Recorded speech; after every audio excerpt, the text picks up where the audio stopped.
시청자 여러분 안녕하십니까. 지금부터 전국현의 안보정도를 시작하겠습니다. 사실 말이죠. 이 김민석 관련 뉴스도 요즘 어마어마하게 많아요. 아들과 관련된 비리, 본인과 관련된 비리, 전부 부패 문제, 이런 뭐 썩어빠진 이런 총리의 모습이 아닌가 하는 의혹이 뭐 들 정도가 아니고요. 뭐 그 의혹이 뭐 사실일 것으로 거의 보이는 그런 대목도 상당히 많습니다. 자, 그러다 보니까 김민석이가 말이죠. 이런 의혹 중에 이제 하나, 정치자금법 이 부패 고리, 이거 당시 수사했던 검사든 누구든 싹 다 증인으로 불러도 좋다. 이런 폭탄선을 했는데 그만큼 자신 있다는 얘기겠죠. 자, 강한 부정은 강한 긍정이나 마찬가지가 될 때가 많다. 이런 말씀을 제가 종종 드리는데 여기도 그게 해당되지 않나 하는 의혹이 들지 않을 수 없습니다. 자, 그래서 요 관련 내용 오늘 아침에 이제 기자들한테 밝힌 내용을 집중적으로 말씀을 드리겠고, 그리고 또 육성을 통해서도 얘기를 또 해드리도록 하겠습니다. 그다음에 이제 이 민주당 오늘 이제 원내 대표 선거가 지금 진행 중에 있고요. 당 대표 선거도 진행 중에 있는데 정청래가 법사 우연장칙을 사퇴를 했습니다. 자, 그러니까 이게 사퇴가 말이죠. 당 대표 출마를 사퇴한 게 아니에요. 그런 걸로 지금 혼동이 생기고 있는 것 같아서 제가 사실 뭐 정청래도 뭐 제가 별로 보도하고 싶지 않아요. 이런 썩어빠진 인간이 말이죠. 이렇게 법사 우연장칙을 맡아갖고 31번씩이나, 물론 혼자 한 건 아니지만은 31번에 가까운 탄핵을 처리한 인간이 바로 정청래 이 인간 아니겠어요? 자, 이런 무능하고 그야말로 무책임한 인간들, 자유민주주의의 헌법 정신을 짓밟는 인간들이 지금 당 대표 선거에 나왔다는 것 자체가 정말 대한민국의 부끄러운 수치가 아닌가, 이렇게 판단이 듭니다. 자, 그래서 요 내용을 정청래 사퇴의 말씀을 드리겠고, 우리 국민님도 정청래 같은 못된 인간이 있죠. 그 중에 하나가 한동훈입니다. 그래서 한동훈을 제거해야 된다, 한동훈을 날려야 된다라고 하는 여론이 우리 우파 사회 내부에서는 물론이거니와 우리 국민들 사이에서도 굉장히 크게 제기되고 있어요. 자, 그래서 지금 권성동 원내대표가 말이죠. 어제 퇴임의 변을 통해서도 한동훈이 윤 대통령과 흡사점도 많은데 이 소통을 좀 더 늘려라, 이런 입장을 내놨는데 너무 점잖게 나왔어요. 자, 그런데 그렇게 점잖하지 않게 제대로 직격탄을 날리는 사람이 있습니다. 바로 이제 우리 당원으로 돼 있고 그동안에 정치 활동을 많이 했어요. 대한애국당에서 이 활동을 시작한 것 같아요. 자, 그래서 여성 변호사로 되어 있는데 인지연 변호사입니다. 이분이 SNS에 올린 글이 지금 인구의 언론의 회자가 되고 있습니다. 한동훈이가 말하자면 우리 국민님이 이렇게 참패를 하는데 1등 공신이다. 자, 여러분들이나 저나 생각하는 그 한동훈이의 이 정치적인 활동 내용, 비판적인 측면을 제대로 지적을 하고 있습니다. 그래서 인지연 변호사의 주장문도 좀 간단하게 말씀을 드리도록 하겠고요. 자, 그리고 혹시나 시간이 되면 지금 이제 정당 해산 문제가 공론화되고 있어요. 우리 국민의 정당 해산 공론화가 되고 있는데 저도 말씀드렸지 않습니까? 이거는 정치 공세다. 이 정치 공세는 홍준표 인간이 딱 자락을 깔아놓고, 그러니까 기다렸다는 듯이 민주당에서 그걸 받아먹어갖고 공론화 과정에 있는데, 제가 보기에 제가 법률가는 아니지만 저도 이제 주변 법조인들하고 많이 의견을 나눠봤는데 이거는 제가 이미 말씀을 드린 대로 이건 법리적으로나 상식적으로나 정치적으로 맞지 않는 얘기다. 그래서 이런 이 자락을 깔아놓은 홍준표 이런 인간은요, 그냥 지금 댓글 같은 데 봐도 그렇고, 이런 인간은 야, 누가 너 같은 인간을 좋아한다고 소리 두르냐, 그냥 하와이에서 평생 먹고 살아라, 이런 비판, 아주 이런 비판도 상당하다. 이런 점을 홍준표 저 인간이 뭐 이런 거를 갖다가 염두에 둘 인간은 아니죠. 이제는 국민의힘이 해산해야 돼 하더니 요즘은 이제 틀투뷰 너희들도 곧 당할 거야, 이런 망언과 막말을 하는 인간이 아니겠습니까? 예. 그래서 이제는 한동훈이만 떠내보내는 게 아니라 홍준표도 일찍이 그런 생각이 들고 많은 지적도 있어 왔지만 홍준표 요 인간도요, 보수정당 근처에 발도 못 붙이게 해야 될 인간이 아니냐, 이런 인간 쓰레기다, 이런 말씀을 안 드릴 수가 없네요. 자, 그러면은요, 이 김민석이가 지금 이 아침에 오늘 아침에 조금 전에 말이죠. 지금 기자 출근하면서 한 얘기죠. 예, 기자들한테 한 내용. 한마디로 해서 정치장과 관련해서 전혀 의혹이 없으니 담당 수사검사든 누구든 다 증인으로 불러라, 이거예요. 예, 폭탄 선언을 한 것입니다. 예. 자, 그래서 죄송합니다. 정치자금과 관련해서는 2004년도하고 2009년도 두 건이 지금 현재 논란이 되고 있습니다. 2004년도 정치자금은 SK로부터 2억을 받아먹은 건데 징역 8개월에 집행유예 2년을 받았고요. 그리고 또 하나는 2009년도 얘기인데 7억 2천만 원의 정치자금을 받은 혐의가 돼 있고 이것은 징역 1년에 집행유예 2년. 자, 둘 다. 근데 이거 지금 7억 2천만 원짜리는 나중에 600만 원으로 형이 경감이 됐어요. 자, 그러나 둘 다 공통적인 것은 대법원까지 해서 유죄 확정 판결을 받았다. 이게 이제 팩트가 되겠습니다. 자, 그래서 지금 이제 김민석이가 한 내용을 보면은 검찰이 과거에 어떤 식으로 일했는지가 이번 인사청문회에서 충분히 드러날 수 있도록 과거 제 사건을 담당했던 검사도 좋고 사건 관련 모든 분을 증인으로 불러도 좋다. 자, 이렇게 입장을 밝혔습니다. 그래서 2004년도 정치자금법은 징역 8월에 집행유예 2년, 추징금 2억 원을 선고받았고 당시 SK그룹 2억 원을 받은 혐의입니다. 그리고 2009년도에도 정치자금 7억 2천만 원 받은 혐의인데 징역 1년에 집행유예 2년, 추징금 7억 2천만 원을 선고받았어요. 근데 최종적으로 항소심에서 벌금 600만 원으로 낮아졌지만은 이 형량은요. 그러나 추징금 7억 2천은 그대로 유지가 됐습니다.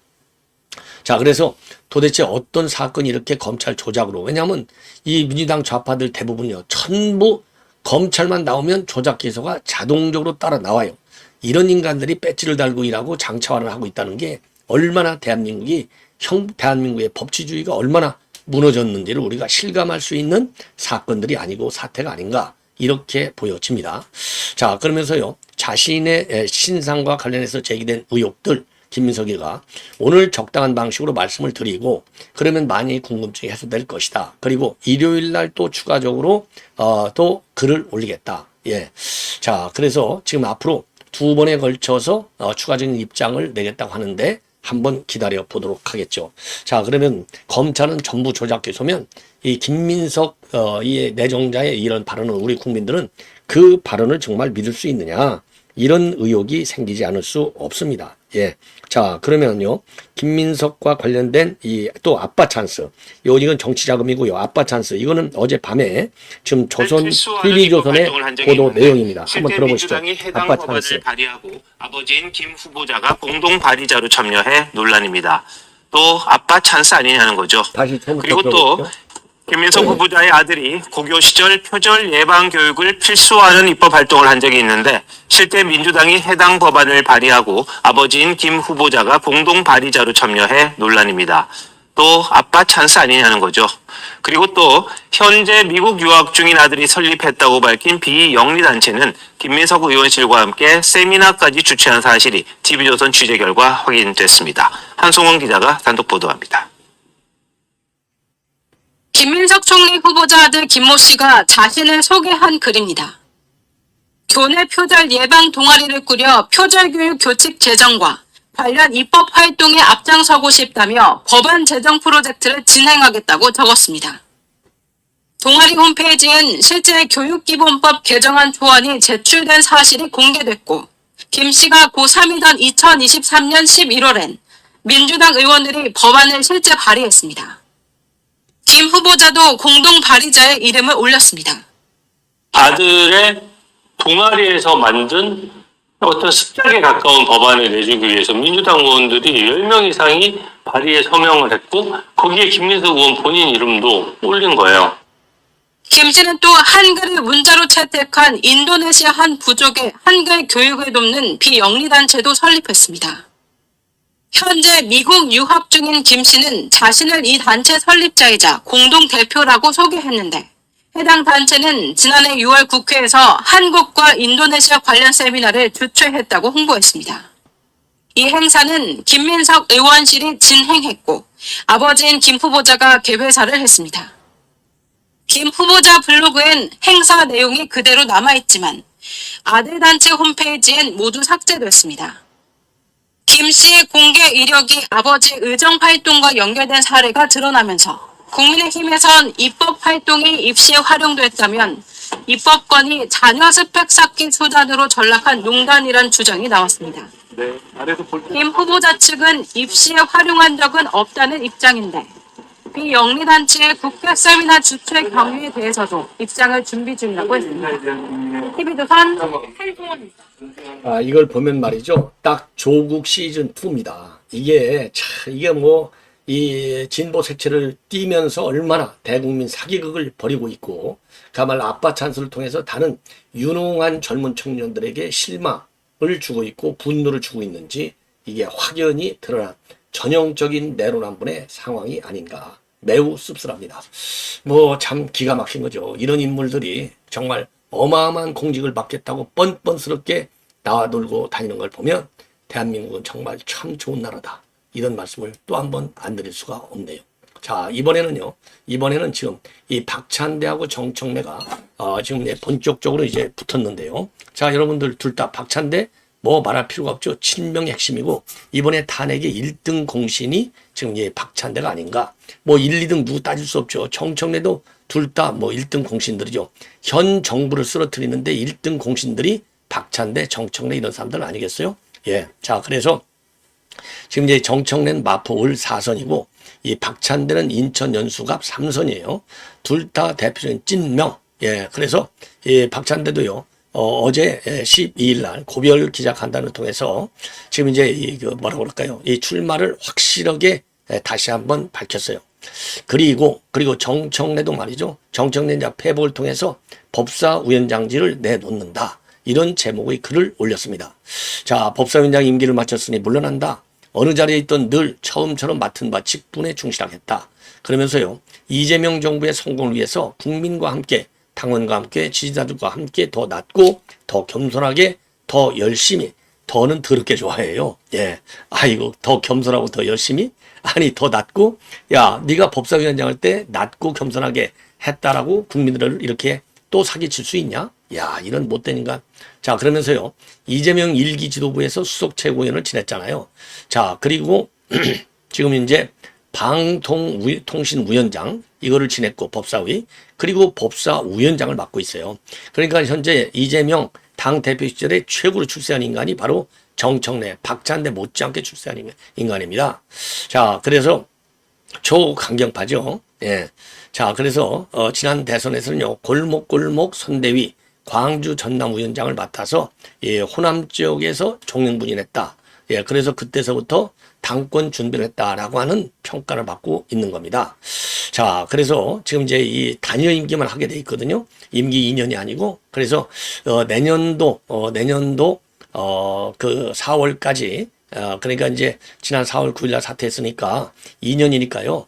내년 그러니까 이제 지방선거 공천권까지 행사하고 이제 그만두게 되는데 본래 그래서 지금 민주당 관리에 따라서 8월에 개최할 예정이었는데 이거 공백이 길어지면 안 된다. 그래서 원내대표하고 같이 7월 중순에 지금 시기를 7월 중순에서 말 사이로 시기가 당겨질 수 있다. 이런 관측이 나오는 겁니다. 자, 그럼에도 불구하고 지방선거 공천권이 있기 때문에 지금 이렇게 난리가 나서 싸우는 형국이 됐다. 자, 이렇게 말씀을 드리고 그다음에 우리 국민의힘의 경우에는요. 이 권성동 지금 이제 여기저기서 이제 한동훈은 안 돼. 너 같은 인간이 어디 또 지금 내 대표 나오려고 하냐? 네가 지난번 대선 때 김문수 후보를 위해서가 아니라 네 대표를 위해서 뛴 거 다 알고 있어. 더 이상 사기치지 마. 이런 분노가 아주 솟구치고 있죠. 예, 비등하고 있어요. 예, 그러다 보니까 권성동도 마찬가지입니다. 그래서 권성동, 권영세 할 것 없이 한동훈과 싹 다 책임을 지게 시켜야 된다. 이런 여론이 압도적으로 지금 많지 않나 이렇게 생각이 드는데 어제요 퇴임 기자회견을 통해서 밝힌 내용. 자, 그러니까 이제 탄핵 계엄 이건 절대적으로 잘못됐다. 예, 그리고 윤 대통령을 지금 이제 정치권에 영입시킨 거 후보로 추대한 거 이거는 그 당시 그 선택밖에 없었다. 후회가 하나도 없다. 이런 말씀 이런 입장을 내놓고 한동훈이는 지금 윤석열 대통령의 혜택을 얼마나 많이 받았느냐. 그럼에도 불구하고 둘이서 검찰을 오래 했기 때문에 공통점이 너무 많은데 예, 당원들과의 조율을 통해서 타협하는 자세를 더 좀 배워라. 그리고 소통과 공감이 부족하다. 이런 지적을 하고 있습니다. 그리고 후보 교체 파동 그 당시에는 불가피했고 불법적인 측면은 하나도 없었다. 예, 이렇게 입장을 내놓고 있습니다. 자, 그래서 지금 이 권성동 이 원내대표의 퇴임의 볕 이거를 여러분께 자세하게 말씀을 드리겠습니다. 자, 우선요, 윤 대통령의 계엄은 위법적이고 정치적으로도 대단히 잘못된 선택이었다. 왜 계엄을 했는지 지금도 이해하지 못하겠다. 자, 그리고 지금 당과 상의 없이 선포한 거 정말 잘못된 것이었고 그것이 이번 대선의 최대 패착이었다. 그리고 윤 대통령 영입 후회한 적 이건 없다. 그때는 그게 최선이었다. 왜? 정권 교체를 이뤘으니까. 그리고 친윤으로 분류됐던 거 본인도 윤 정권 탄생에 적지 않은 역할을 했고 이후 친윤 윤핵관이나 수식어가 붙어 다녔지만은 저는 대통령에게 아부한 적도 없고 특혜를 받은 적도 없다. 그리고 윤 대통령은 당은 떠나 있더라도 당은 살아남아야 될 것이 아니냐. 자, 그래서 국민의힘이 분열의 늪을 벗어나서 소속 의원 개개인이 모두 당을 위하는 정례로 거듭나길 바란다. 예. 자, 그리고요, 윤석열 정부의 실패와 탄핵, 그리고 지난 대선에서의 패배를 반면교사로 삼아서 성찰과 혁신을 시작해야 된다. 무엇보다도 성찰과 혁신하는 가치가 당권 추쟁으로 오염되지 않기를 바란다. 뭐 말은 옳은 얘기를 많이 했어요. 그리고 한동훈에 대해서는요, 정치인 한동훈은 윤 대통령과 떼려야 뗄 수 없는 관계이고 윤 대통령이 없었다면 존재하지도 않았을 것이다. 윤 대통령께서 기술을 파괴하면서까지 법무장관에 임명했고 비대위원장까지 임명했다. 그리고 둘은 비슷한 그 스타일이다. 예. 그러면서 한동훈이가 조금 더 소통하고 공감하는 능력을 키우고 당 조직원들과의 의사 조율을 통해서 타협하는 자세를 배운다면 더 좋을 것 같다. 그리고 후보 교체 파동과 관련해서는 합법적이었다. 최대의 과제, 대선의 최대 쟁점은 바로 단일화였는데 지도부는 대선 승리 가능성을 높이기 위해서 단일화를 열망하고 있었고 김문수 당시 후보도 수십 번 단일화를 약속했기 때문에 비대위원 7명 전원의 일치로 후보 단일화 작업에 들어간 것이다. 그러면서요, 당시 당원 대다수가 단일화에 찬성했고 의총에서도 참석 의원 64명 중 60명이 참석을 했다. 당 지도부가 어떻게 무시할 수 있었겠느냐. 예, 그리고 법적으로도 하자가 전혀 없다. 이런 입장을 내놨습니다. 그리고 본인 임기 중에 잘한 점은요, 대선 패배 상황에서 패장은 말이 없다. 그러나 그 기간 동안 당이 분열되지 않도록 속이 문드러지고 자존심이 상해가면서 인내하고 참고 또 참았다는 점이 잘한 점이다. 이렇게 입장을 내놓고 있네요. 자, 이번에는 말이죠. 이번에는 지금 인지영 변호사, 인지영 변호사는 뭐 아주 젊은 여성 우리 국민의힘 당원으로 그렇게 알려져 있어요. 자, 그래서 지금 우리 국민의힘이 정말 절대절명의 위기 국면에 있는데 당이 지금 4분 분열되고 있다. 이래서는 안 되겠다. 반성을 촉구하고 있습니다. 반성을 촉구하면서 모든 요 반성의 뭐라고 그럴까요? 이렇게 4분, 5분 분열되는데 최대의 책임자가 누구냐? 한동훈이에요. 그래서 한동훈을 직격하고 있습니다. 자, 뭐 자세하게요. 구체적으로 그 인정 변호사가 한 얘기를 전부 다 소개시킬 드릴 필요는 없고 핵심만 말씀드리면 한동훈 책임론 여러분께 말씀드리지 않아도 잘 아시잖아요. 그래서 지금 권성동이가 얘기하는 거하고 비슷합니다. 한마디로 윤석열 대통령 때문에 장관도 하고 비대위원장도 했는데 그 결과적으로 윤 대통령의 그런 게 최고의 수혜자잖아요. 그런데 이게 배신의 길을 들었었잖아요. 배신의 길로 들어선 한동훈이를 때리는 겁니다.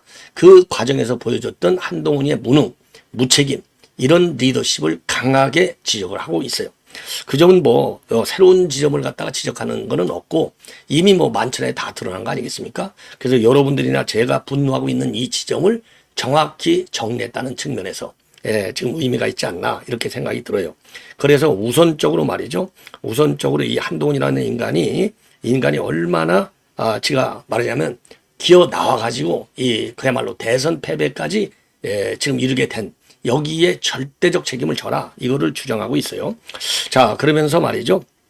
지가 대통령 장관할 때 정말 이재명 구속 하나도 못한 인간 아니냐.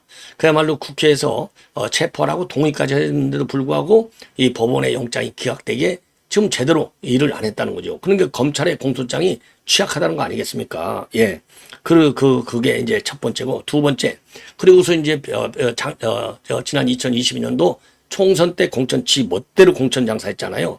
예, 정체불명의 인사들을 갖다가 가서 앉혀갖고 공천 줘가지고 그야말로 패배의 원인을 제공한 인간이 바로 지금 한동훈이 너 아니냐.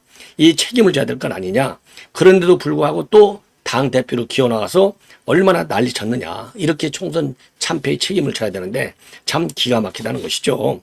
그리고 지가 개헌 반대한 것이 무슨 어마어마한 일을 한 것처럼 지금 떠벌리고 다니고 홍보하고 다니고 앉아있는데 정신 똑바로 차려라. 예, 정신 똑바로 차려라. 네가 계엄에 찬성했다고 그하고 총선 참패 책임을 면하려고 웃기지 말아라. 이렇게 일격을 가하고 있어요. 예, 그러면서 이번 선거 때 과자 부스러기 주워 먹으면서 한 거 여러분들 다 아시잖아요. 예, 요 점을 또 지적하고 있습니다. 그러면서 한동훈 같은 인간은 우리 국민 눈높이에도 맞지 않다. 예, 누가 너 같은 인간을 좋아하고 신뢰하겠느냐. 어림도 없다, 당대표. 예, 이런 뭐라고 그럴까요? 이 무책임성, 그 리더십도 없고 안목도 없고 그리고 우리 보수의 가치도 갖고 있지 않은 인간. 이런 인간이 무슨 말하자면 다시 또 대표 선거에 나오려고 떠들고 돌아다니고 또 지금 이 홍보전을 벌이고 있느냐. 참 기가 막히다. 예, 이런 지적을 하고 있는 겁니다. 옳은 얘기예요. 예, 인지영 변호사 이 글 아주 공감할 수 있는 부분이 굉장히 많은 것 같습니다. 예, 자 이렇게 해서 본 방송을 마치겠습니다. 대단히 고맙습니다.